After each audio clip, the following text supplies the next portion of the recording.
Yo siempre creí que el amor era un lujo para los que no cargaban con secretos como el mío. Un hombre de 35 años, casado por conveniencia, enterrando su deseo por otros hombres en las sombras de San Sebastián. Hasta que Miguel Ángel entró en mi vida con un traje impecable y una mirada que perforaba como el viento del Cantábrico. Y en una sola noche de confesiones bajo la lluvia, me besó como si el mundo entero se derrumbara a nuestros pies. Aquel beso no fue romántico, fue una traición a todo lo que yo había fingido ser. Un grito silencioso contra la hipocresía que me asfixiaba desde que mi padre me enseñó a odiarme a mí mismo por ser quien era. Me llamo José Antonio Echevarría, y en esta ciudad de pinos y olas furiosas, donde el mar besa la tierra con la misma violencia que contenía mi alma, trabajaba como contable en una pequeña firma de exportaciones de Chacoli. Mi esposa, Elena, era la fachada perfecta, dulce, devota, con una sonrisa que calmaba a mi madre en las cenas dominicales. Pero cada noche, cuando ella dormía a mi lado, yo me escapaba al balcón de nuestro piso en el Gros, mirando las luces del Kursaal parpadear como promesas rotas, y me preguntaba si algún día podría respirar sin mentir. Elena lo sabía, o al menos lo intuía, nuestras caricias se habían convertido en rutinas frías, como el clima de noviembre aquí, donde el viento norte te cala hasta los huesos. No la culpaba. Yo era el que había construido esta cárcel con ladrillos de vergüenza heredada de un padre falangista que me repetía: un hombre de verdad no se acuesta con sombras.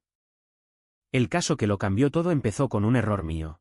Uno de esos que parecen pequeños hasta que te arrastran al abismo. En la firma, manejaba las cuentas de un cliente turbio, un importador de vinos franceses que lavaba dinero a través de facturas infladas. Yo lo sabía, pero el sueldo extra pagaba la hipoteca y las deudas de mi hermano pequeño, Ander, que se había metido en apuros con deudas de juego en los bares de la parte vieja. Un día, los inspectores de Hacienda irrumpieron en la oficina, y mi nombre apareció en los papeles como el firmante de las transferencias dudosas. No era inocente del todo, había cerrado los ojos por comodidad, pero tampoco era el cerebro, solo un peón asustado en un tablero que no entendía.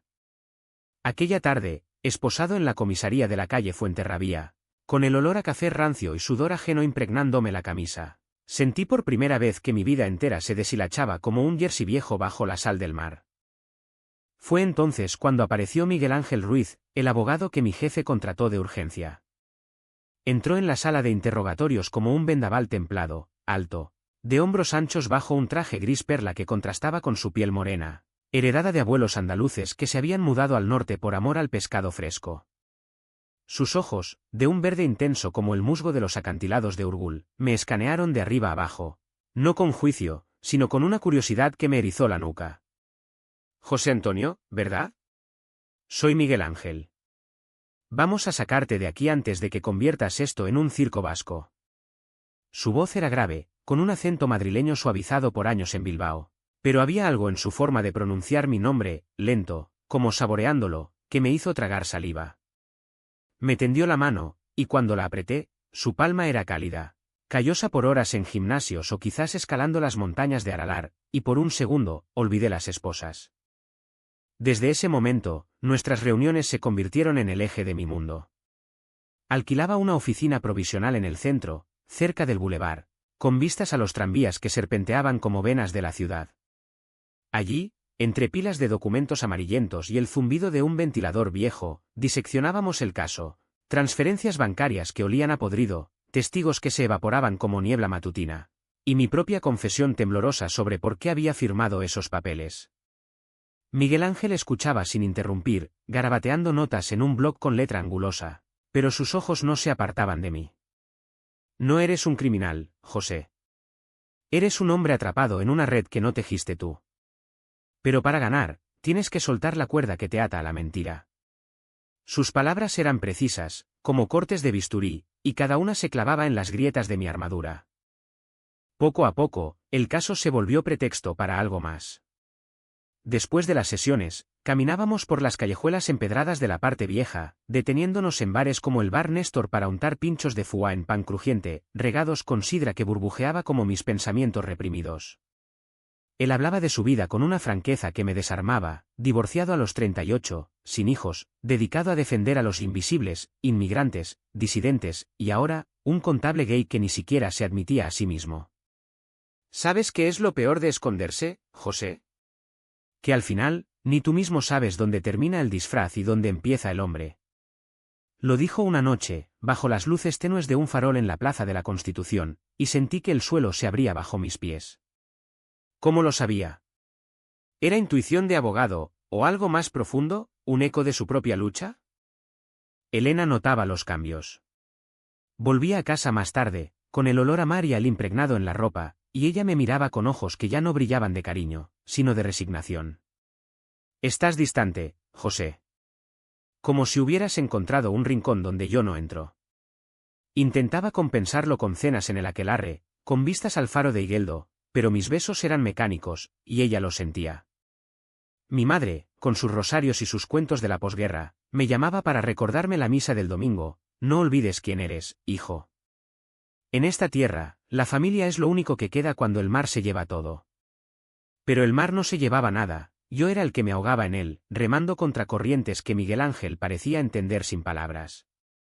La tensión crecía como la marea alta en la bahía. En las noches solitarias, revivía sus roces accidentales, su rodilla contra la mía bajo la mesa de reuniones, el roce de su aliento cuando se inclinaba a explicarme un párrafo legal. Soñaba con él escalando mis muros, no con palabras, sino con manos firmes que me arrancaban la piel falsa capa por capa. Pero el miedo era un ancla, ¿y si Elena lo descubría? ¿Y si mi hermano, con sus deudas y su homofobia de bar, me repudiaba?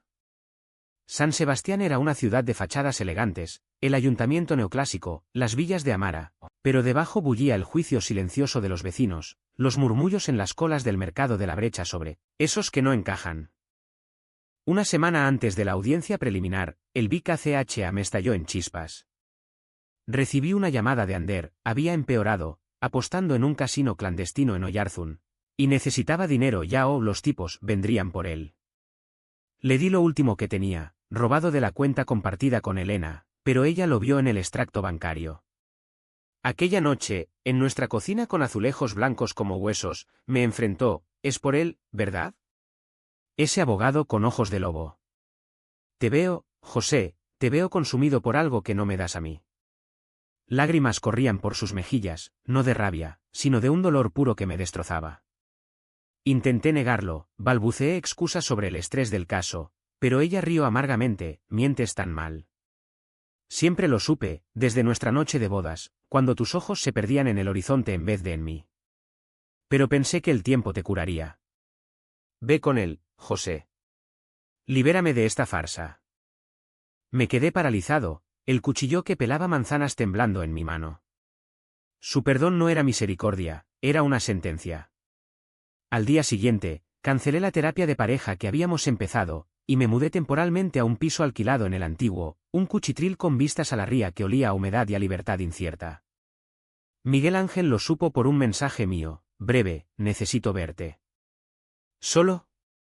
Vino esa misma tarde, con una botella de Rioja y una carpeta de evidencias que ignoramos. Nos sentamos en el suelo, contra la pared descascarillada, y las palabras fluyeron como el río Urumea después de tormenta. Le conté de Elena, de mi padre muerto que aún me perseguía en sueños, de las noches masturbándome con fantasías de cuerpos masculinos que borraba al amanecer. Él escuchó, y luego, con voz ronca, confesó: yo también me escondí, José. En Madrid, en la facultad, tuve un amante que me dejó por el miedo al que dirán. Juré no volver a caer. Pero tú me haces querer romper esa promesa. Nuestros labios se encontraron en un beso que sabía a sal y a vino tinto, urgente, como si el fiscal pudiera irrumpir en cualquier momento. Sus manos en mi nuca, fuertes pero tiernas, deshacían nudos que llevaba años atados. Por primera vez, no había vergüenza, solo el pulso acelerado del Cantábrico en mis venas. Pero al amanecer, con su cabeza en mi pecho, el pánico regresó. ¿Era esto amor, o solo un escape del caso que nos consumía? Los días siguientes fueron un torbellino de euforia y culpa, como subir a Monte Urgul en plena galerna, vértigo y brisa que te azota la cara. Miguel Ángel y yo nos veíamos a hurtadillas, en su apartamento minimalista en el centro, con vistas al monte Ayoí que se teñía de púrpura al atardecer. Allí, entre sábanas revueltas y el aroma a su colonia de sándalo, explorábamos territorios prohibidos. Sus dedos trazaban mapas en mi espalda, despiadados en su ternura, y yo me perdía en el calor de su piel, marcada por cicatrices de caídas en escaladas, recuerdos de cuando intentaba huir de mí mismo, murmuraba él, riendo bajito. Pero cada caricia venía con un precio, mensajes ignorados de Elena, llamadas de mi madre que colgaba al oír su voz en el fondo, y el caso pendiendo sobre nosotros como la guillotina de la justicia vasca. En las reuniones legales, la tensión era palpable, un cable vivo que chisporroteaba. Discutíamos estrategias en cafés como el Café de la Concha, con el bullicio de turistas ingleses ahogando nuestras voces bajas. El fiscal va a por ti, José. Quiere hacer un ejemplo de los contables corruptos en esta crisis. Pero tenemos al testigo clave, el importador se volvió contra su jefe. Miguel Ángel gesticulaba con pasión, sus venas abultándose en el antebrazo, y yo asentía, pero mi mente divagaba a la curva de su cuello, expuesta cuando se inclinaba sobre los papeles. Una vez, en el juzgado de guardia, mientras esperábamos una prórroga, su mano rozó la mía bajo la mesa de madera astillada. Fue un toque fugaz, pero eléctrico, como tocar un cable pelado en una tormenta. El ujier nos miró de reojo, y el rubor me subió al rostro como una ola traicionera. La sociedad de San Sebastián, con su orgullo vasco y su catolicismo subterráneo, empezaba a susurrar. Un compañero de la firma, un tipo fornido llamado Iñaki que jugaba a la pelota en el frontón, me paró en la calle Mayor, ¿todo bien con el abogado ese? ¿Se os ve muy cercanos? Su tono era jovial, pero los ojos decían otra cosa, curiosidad malsana, el mismo veneno que mi padre vertía en las sobremesas sobre los maricones de Bilbao que corrompen la tierra. Le quité importancia con una risa forzada, pero por dentro, el nudo se apretaba. Ander, mi hermano, era peor, vino a verme al piso alquilado una noche, oliendo a cerveza de pincho pote, y soltó, escucha, José, ese Miguel parece buen tío, pero no seas idiota. Elena me contó cosas. Si te metes en líos de esos, mamá se muere. Y yo. Yo no podré mirarte a la cara. Sus palabras eran puñales romos, no por maldad, sino por miedo heredado. Él, con su vida de apuestas y novias efímeras, era el hombre normal que yo nunca sería. Elena, bendita sea, no me acosaba. Envió papeles para el divorcio por correo certificado, con una nota breve, firma y sé libre. Ojalá lo hubieras sido conmigo. Me dolió más que cualquier grito, era el reconocimiento de mi cobardía, el espejo que reflejaba un matrimonio muerto por mi silencio. Firmé esa misma noche, solo en el balcón, con el viento salado lamiendo las lágrimas que no dejaba caer. Miguel Ángel llegó poco después, intuyendo mi tormenta. Me abrazó sin preguntas, su cuerpo sólido como el faro de Zubeldia contra las olas, y hicimos el amor con una urgencia desesperada, como si cada embestida pudiera ahuyentar los fantasmas. Pero al alba, con su respiración rítmica contra mi hombro, la duda me roía, ¿era él mi salvación, o solo otro disfraz para no enfrentar el vacío? El caso avanzaba, y con él, la de Nenen. El importador testificó en una vista privada. Un hombrecillo nervioso con bigote canoso que juró que yo era solo un peón, pero el fiscal, un tipo estirado de Vitoria con acento castizo, contraatacó con correos electrónicos míos que insinuaban complicidad. Señor Echevarría, ¿por qué ignoró las banderas rojas? ¿Miedo, o codicia? Me sudaban las palmas en el estrado. El tribunal un anfiteatro de rostros indiferentes bajo techos abovedados que olían a cera y a historia opresiva. Miguel Ángel se levantó, imponente, desmontando cada acusación con hechos fríos como el acero. Mi cliente es víctima de un sistema que premia el silencio. No es culpable, es humano. Su defensa era un baile preciso, pero en el fondo de sus ojos, vi el miedo, no por perder el caso, sino por perderme a mí en el proceso. Nuestros momentos robados se volvieron adictivos, un bálsamo contra la presión. Una tarde libre, escapamos a la playa de Ondarreta, fingiendo una reunión de estrategia. Nos tendimos en la arena fina, con el sol de octubre calentándonos la piel, y hablamos de futuros imposibles. Una casa en Getaria, con viñedos y vistas al Atlántico, donde no tuviéramos que esconder besos. Él trazaba círculos en mi pecho con un dedo, y yo confesaba miedos que nunca había dicho en voz alta. A veces pienso que soy una aberración, Miguel. Que Dios me castiga con esto por no ser lo que mi padre quería. Él se incorporó, su rostro serio bajo el sol, y me besó la frente. Dios no castiga el amor, José. Los hombres sí. Y yo no soy uno de ellos. Fue un juramento, susurrado contra mi piel, que me ancló un poco más a él. Pero la represión no era solo externa, me carcomía por dentro. En sueños, revivía escenas de infancia, mi padre, rojo de ira tras encontrar una revista escondida en mi habitación, gritando, «Esto no es para ti, hijo. Serás un hombre de provecho o nada». Despertaba sudando, con Miguel a mi lado, y me escabullía al baño para vomitar la bilis de la vergüenza. Él lo notaba, por supuesto, una mañana, mientras preparaba café en su cocina de granito pulido, me dijo, «No puedes seguir flagelándote, José. El caso es una batalla, pero tú eres la guerra entera». Intenté reír, pero salió como un sollozo ahogado. Aquel día, en el juzgado, cometí un error, titubeé en una respuesta, y el fiscal olió sangre. Miguel me miró desde la mesa de defensa, no con reproche, sino con una tristeza que me partió el alma. La ciudad parecía conspirar. En el mercado, una vecina de mi madre me lanzó una mirada punzante, «¿Divorcio, eh? Dicen cosas feas por ahí». Ander dejó de contestar mis llamadas, y mi jefe me despidió por imagen, con una indemnización raquítica que apenas cubría el alquiler. Solo Miguel era constante, su presencia un faro en la niebla. Pero incluso eso empezaba a agrietarse, notaba su cansancio, las ojeras de noches en vela preparando apelaciones, y una vez, al colgar una llamada, murmuró, «Mi ex me escribió. Dice que sabe lo nuestro.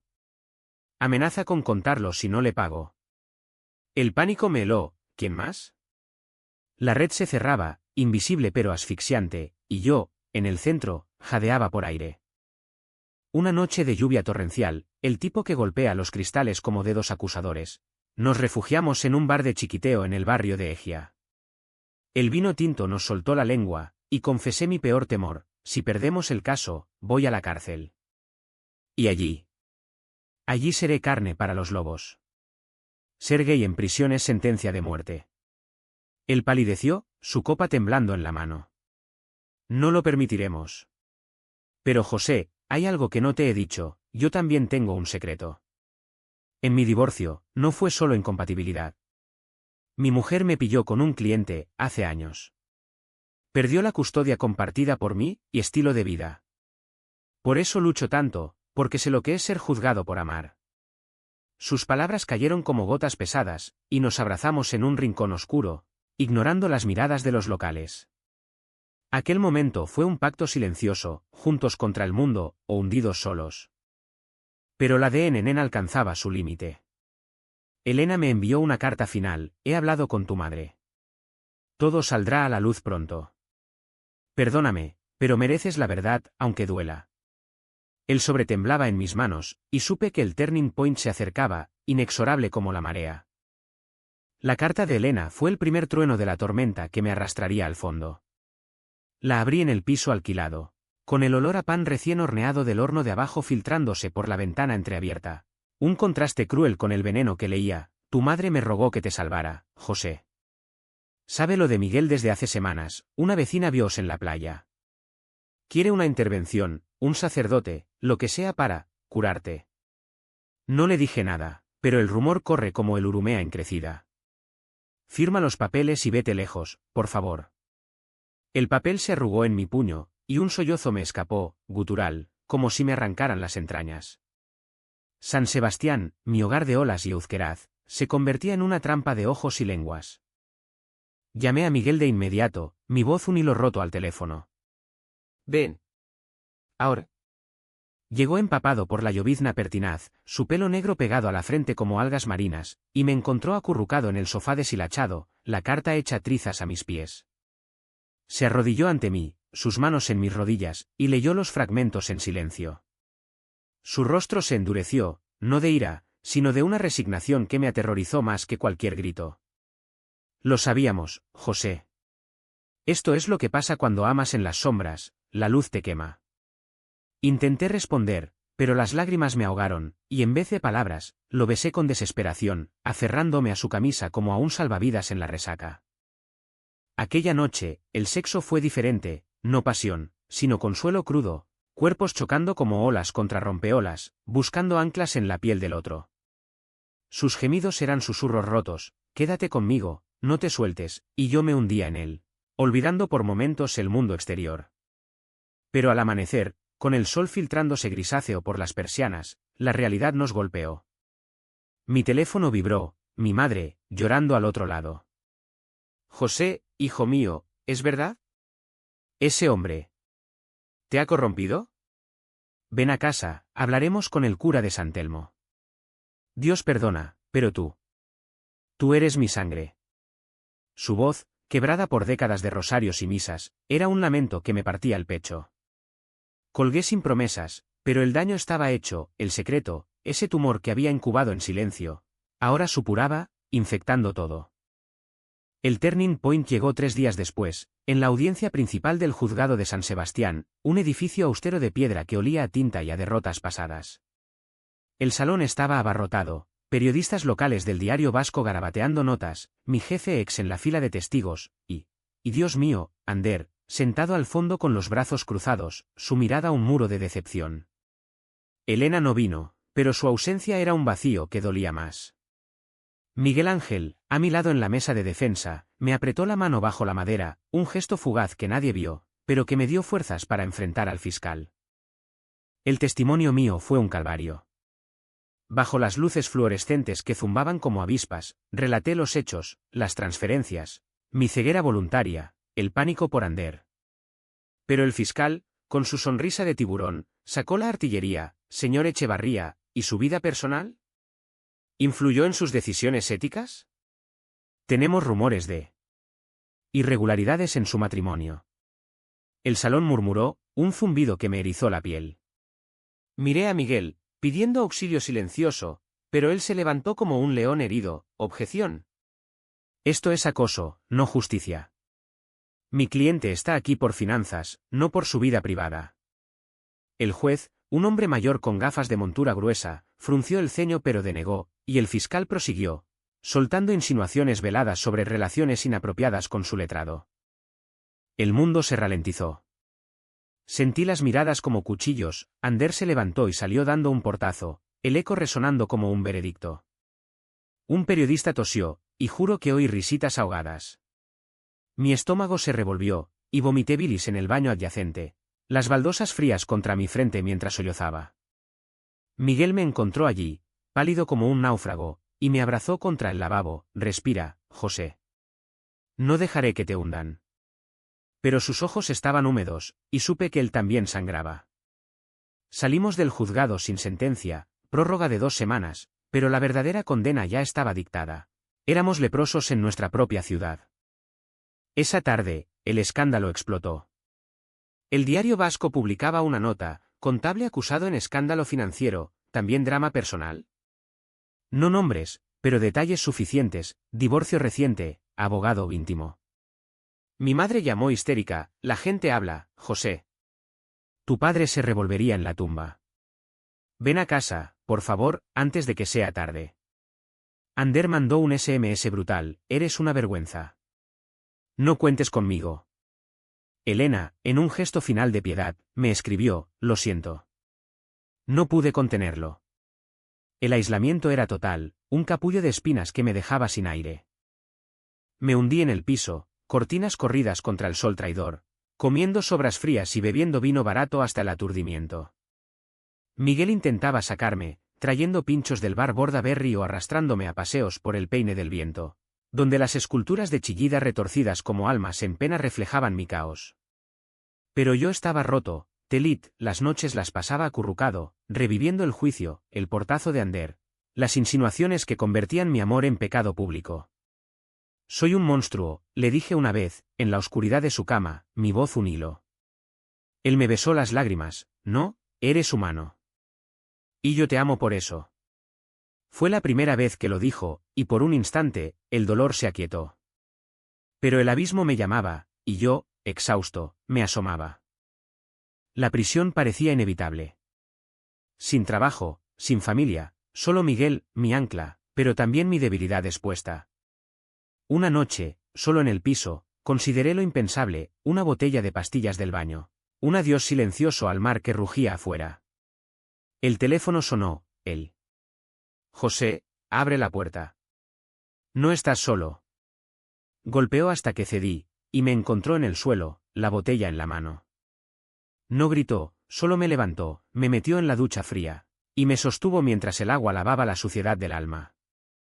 No te dejaré caer, juró, su voz quebrada contra mi oído. Aquella noche, dormimos vestidos, como soldados en trinchera, esperando el amanecer. Pero el ay era profundo, y el silencio posterior, ensordecedor. No comía, no dormía, solo existía en un limbo de Namnis, donde el amor por Miguel era lo único que ardía tenue. Él cocinaba potajes de alubias, me contaba chistes malos sobre jueces vascos, pero sus ojos traicionaban el terror, cuanto más podía soportar. San Sebastián, con su belleza implacable, las hojas otoñales crujiendo en el parque de Alderdieder, el olor a marisco en el puerto, se burlaba de mi ruina. Era el precio de la verdad, no muerte, sino una vida en suspenso, esperando el hachazo final. El limbo duró una semana eterna, días que se fundían en noches como niebla en la ría, donde el tiempo perdía sentido y solo el tic-tac del reloj de pared medía mi desmoronamiento. Miguel Ángel se convirtió en mi guardián invisible. Llegaba al amanecer con croissants calientes de la panadería de la esquina. Me obligaba a caminar por el sendero del Monte Higueldo, donde el teleférico chirriaba como mis nervios expuestos. Y por las tardes, me leía extractos de casos ganados. Su voz un bálsamo ronco que intentaba recomponer mis fracturas. Escucha esto, José, un cliente mío, inmigrante marroquí acusado de fraude. Salió libre porque encontramos el hilo suelto. Tú también lo harás. Somos más fuertes que esto. Pero sus palabras rebotaban en las paredes de mi cráneo hueco, ecos vacíos en una catedral abandonada. La ciudad, meanwhile, bullía con el escándalo.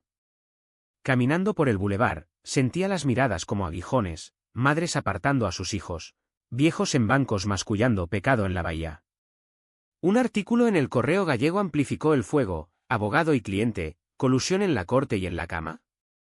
Fotos borrosas nuestras en la playa, manos entrelazadas que el zoom traicionaba. Mi madre dejó de llamar, en su lugar, un ramo de flores marchitas llegó al piso. Con una nota en su letra temblorosa, ruega por tu alma, hijo.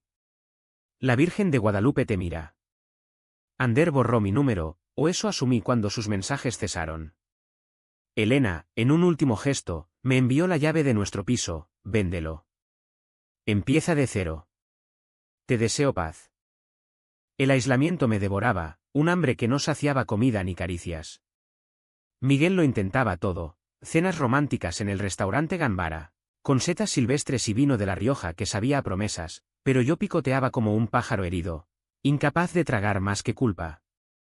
En la cama, nuestros cuerpos se buscaban con urgencia febril, pero el clímax traía catarsis fugaz seguida de vacío abismal. Te estoy perdiendo, me confesó una medianoche, su cabeza en mi regazo, lágrimas calientes en mi muslo. No por el caso, sino por el peso que cargas solo. Déjame entrar del todo, José. Intenté, Dios sabe que lo intenté, le hablé de mi primera vez.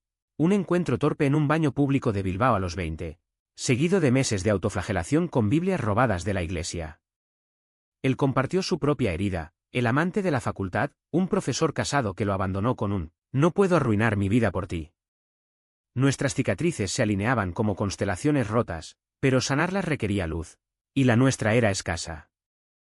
El caso se cernía como una sombra alargada. Con la prórroga, Miguel desenterró evidencias enterradas, correos del jefe que me incriminaban a mí para salvarse él, testimonios de compañeros intimidados. Tenemos una chance real, me dijo en su oficina. Mapas de estrategia extendidos sobre el escritorio como planos de batalla.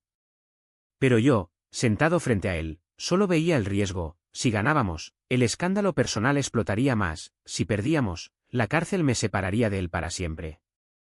¿Y si voy preso, Miguel? ¿Me esperarás? ¿O seré solo otro cliente que te rompió el corazón? Mi voz era un graznido, y él cruzó la mesa en dos zancadas, arrodillándose para mirarme a los ojos. Esperarte no es la cuestión. Lucharé por ti cada día, dentro o fuera. Eres mi hogar, José, no mi cruz. Aquellas palabras me anclaron lo suficiente para levantarme del abismo. Empecé a salir solo, paseos por el acuarium, donde los peces nadaban en acuarios iluminados como sueños imposibles, recordándome que la vida persistía bajo presiones aplastantes. En el frontón de Ataño 3, vi partidos de pelota vasca, el rebote de la pelota contra la pared un eco de mi pulso acelerado. Poco a poco, el Telit cedía a una rabia sorda, un fuego que Miguel avivaba con su fe inquebrantable. Usa el dolor, José. Conviértelo en armadura. Y lo hice, redacté una declaración personal para el juicio, no de disculpa, sino de verdad cruda, firmé esos papeles por miedo a perderlo todo, familia, trabajo, dignidad. Pero hoy, enfrentando esto, me doy cuenta de que lo perdí todo al callar quién soy. El clímax se gestó en silencio, no en gritos ni flashes, sino en una decisión visceral que me reventó las costuras del alma. 2 días antes de la vista final, mi madre apareció en la puerta del piso, envuelta en un abrigo negro como luto, su rostro surcado de arrugas que no recordaba tan profundas. Hijo, dijo, sin entrar, he rezado noches enteras. El cura dice que es una prueba del demonio. Pero yo te vi nacer, te vi llorar por tu padre. Si esto es lo que eres, no te abandonaré. Pero prométeme que pelearás, no por mí, sino por ti.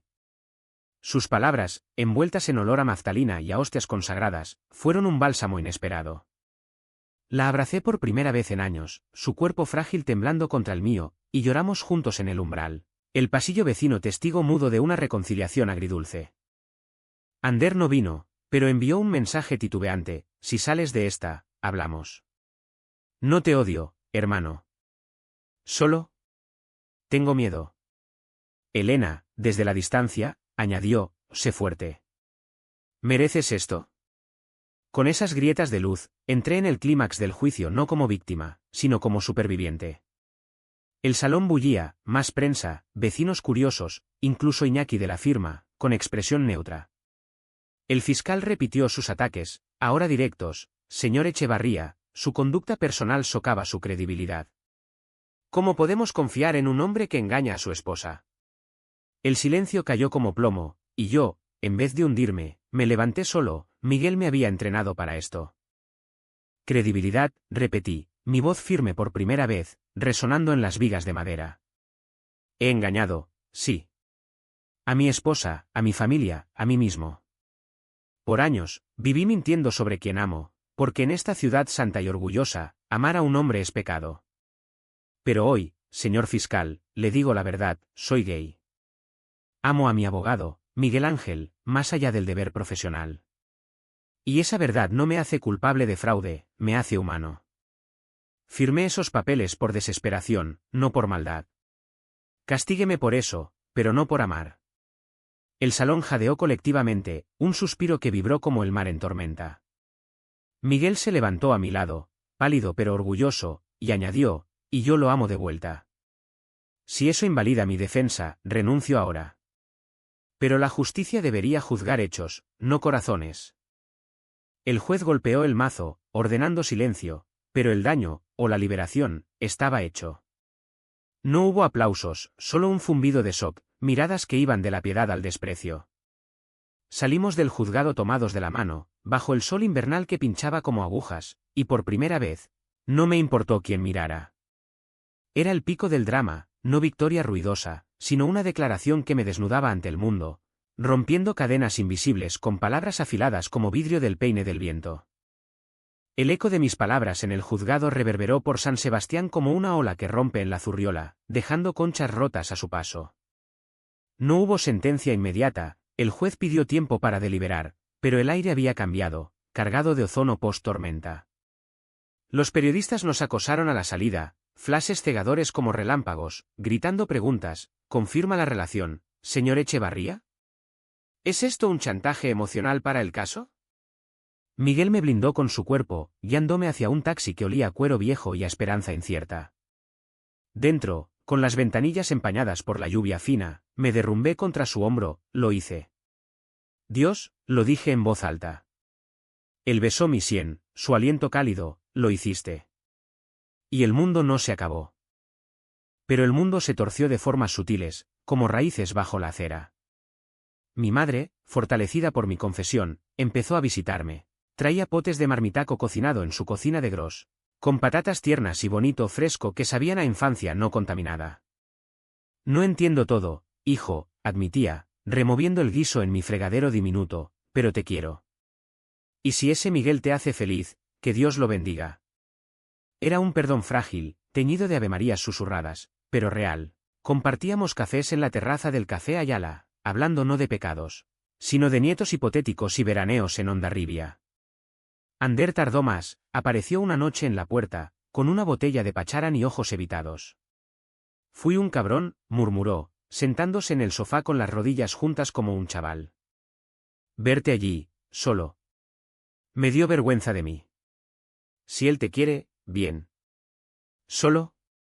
No me dejes fuera.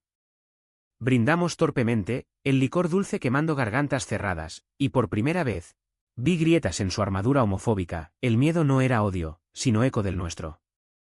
Elena fue la más generosa. Nos encontramos en un parque neutral, el de Cristina Enea, con pavos reales pavoneándose indiferentes a dramas humanos. Admiro tu coraje, dijo, su mano en la mía como en los viejos tiempos, pero sin anhelo. Yo me quedé en la comodidad. Tú saliste al fuego. Hablamos de divorcio final, de dividir muebles como reliquias de un naufragio, y al partir, me abrazó, sé feliz, José. Eso es todo lo que quise. Su libertad me liberaba a mí, un cierre lógico en el caos emocional, donde el dolor se transmutaba en gratitud. Miguel y yo navegamos el torbellino con cautela renovada. El caso pendía, pero ahora con aliados inesperados, un grupo de activistas LGTB de Bilbao, Chapelketak, nos contactó para apoyo mediático, convirtiendo mi confesión en bandera. Eres el rostro de la intersección, justicia laboral y derechos queer en Euskadi, me dijo una lesbiana de pelo corto en una reunión virtual, su voz vibrante como tambores de fiesta. Cubrieron nuestras espaldas con declaraciones públicas, diluyendo el escándalo en narrativa de resistencia. Pero el precio personal era alto. Miguel recibió amenazas anónimas, llamadas nocturnas con respiraciones pesadas, emails con versos bíblicos torcidos, y su ex, la del divorcio pasado, reapareció exigiendo silencio a cambio de no explotar su historia. Él la enfrentó en una llamada que oí a medias, ya no me escondo. Si hablas, que sea con verdad, no con rencor. Colgó temblando, y yo lo abracé hasta que el pulso se aquietó.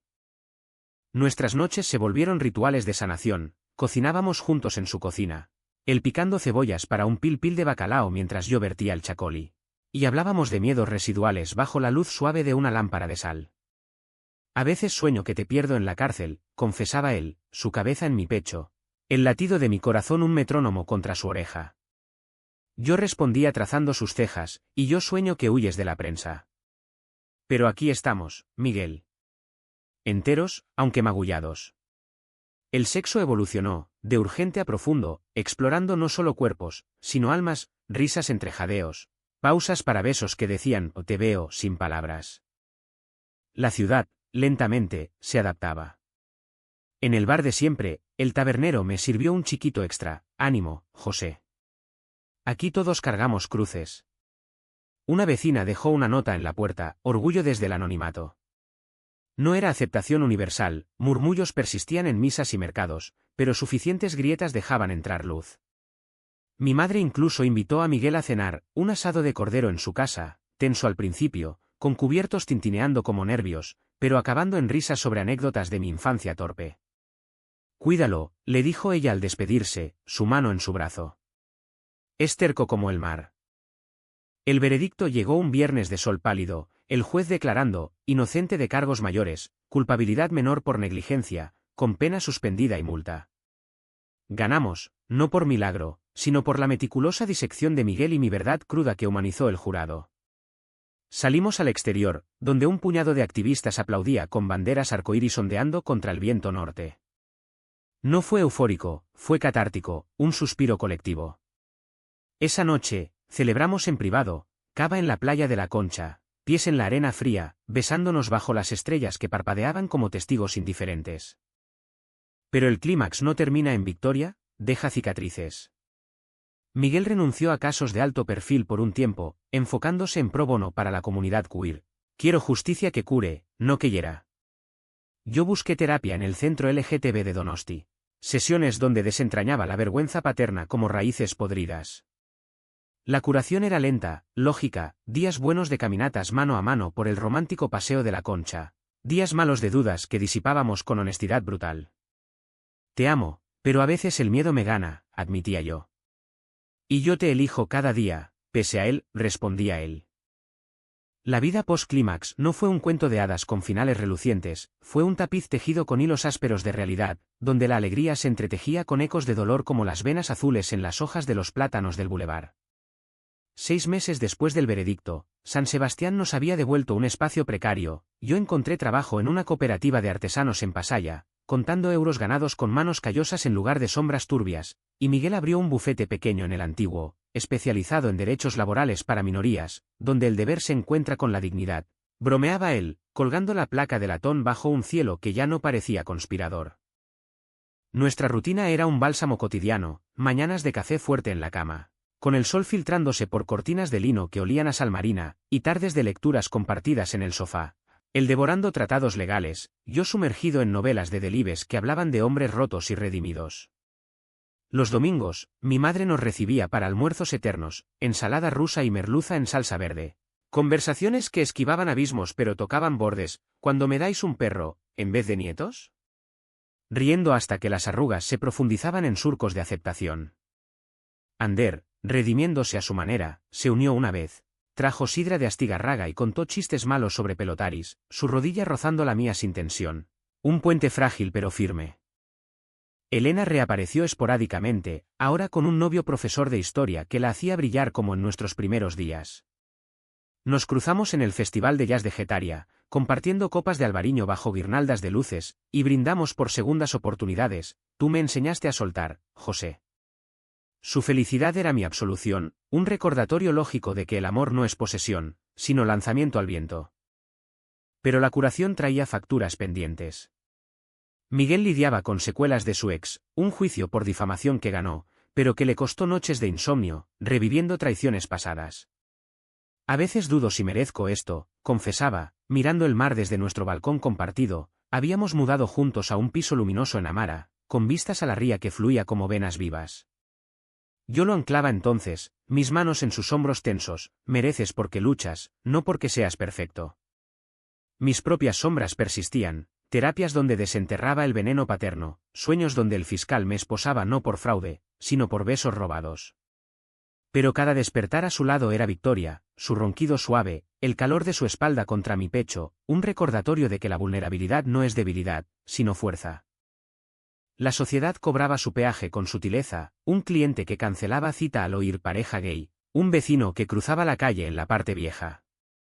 Pero también regalos, invitaciones a charlas en la Universidad del País Vasco, donde compartía mi historia ante estudiantes de ojos abiertos. No temáis el outing, temed el silencio. Miguel y yo marchamos en el orgullo de Bilbao, banderas arcoíris flameando contra la lluvia. Cuerpos sudorosos en una marea humana que gritaba amor es ley. No era euforia constante, había fatiga, discusiones, sobre mudarnos a Madrid por oportunidades, o quedarnos en la tierra que nos había herido, pero resolvíamos con honestidad, quédate si quieres, pero no por mí, por nosotros. Un año exacto después del juicio, el DEAM se cristalizó en un ritual personal. Subimos a Monte Urgul al amanecer, mochilas con bocadillos de tortilla y una botella de cava robada de la despensa de mi madre. En la cima, con el faro de San Sebastián parpadeando abajo como un ojo vigilante, y el mar extendiéndose infinito, intercambiamos votos no legales. Euskadi aún no casaba parejas como nosotros, pero ¿importaba?